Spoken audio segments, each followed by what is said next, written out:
ये आदमी हाथ धो रहा है। उसके पीछे एक बिकिनी पहनी सुंदर महिला आ रही है और एक कागज का टुकड़ा देती है जिस पर एक कमरे का नंबर लिखा है। जाते समय वह थोड़ी मोहक नजर से आदमी की ओर देखती है। उसका हाव भाव बेहद दिलकश है। आदमी एक अजीब से छोटे कस्बे में रहता है जहाँ न केवल खाना पीना मुफ्त है बल्कि पुरुष महिलाओं की बात भी कागज का टुकड़ा देते हुए की जाती है। आदमी को कागज मिलता है और वह रात को महिला के कमरे में जा सकता है।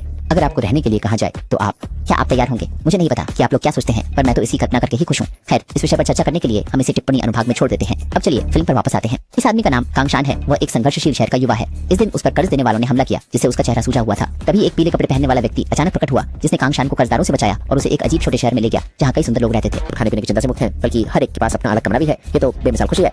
जंक्शन खुशी खुशी वहाँ रुकने के लिए मान जाता है। जिंडू शाओ।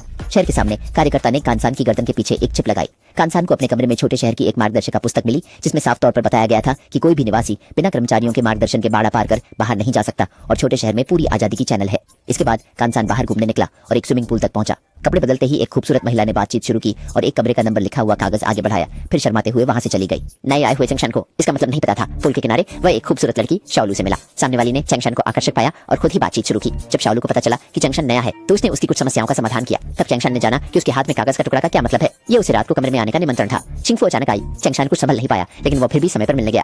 अगले दिन चंगशान फिर से स्विमिंग पूल में आया और खाने के बारे में शाओलू से पूछा। शाओलू के मार्गदर्शन में चंगशान एक कमरे में आया जहाँ बहुत से लोग बैठे थे। प्रत्येक व्यक्ति के सामने एक मोबाइल फोन रखा था। जैसे ही उन्होंने निर्देशों के अनुसार कुछ वस्तुओं को खराब समीक्षा दी, उन्हें स्वादिष्ट भोजन मिल गया। चंगशान ने निर्देश का पालन किया और सचमुच उसे खाना मिला। चंगशान को कुछ आश्चर्य हुआ। यह बहुत ही सरल है। बेशक चंगशान और उनके साथियों को काम भी करना पड़ता है लेकिन काम अपेक्षाकृत सरल होता है। हर हफ्ते छोटा शहर में एक बस आती है और गोंगजो रेंजुएन की अगुवाई में चंगशान और उनके साथी शहर छोड़ते हैं। कुछ अज्ञात सांसदों के लिए वोट डालने जाते हैं या किसी विशेष दुकान पर जाते हैं, चेक इन करते हैं, सोशल मीडिया पर पोस्ट करते हैं, अच्छी समीक्षाएं लिखते हैं। बार बार यही जीवन होता है। जल्दी ही चंगशान ने पाया कि इस छोटे शहर में आने वाले अधिकांश लोग उसकी तरह ही थे। या तो बेघर होते थे जिनके पास कोई अन्य विकल्प नहीं होता था या फिर पुलिस द्वारा वांछित हत्यारे होते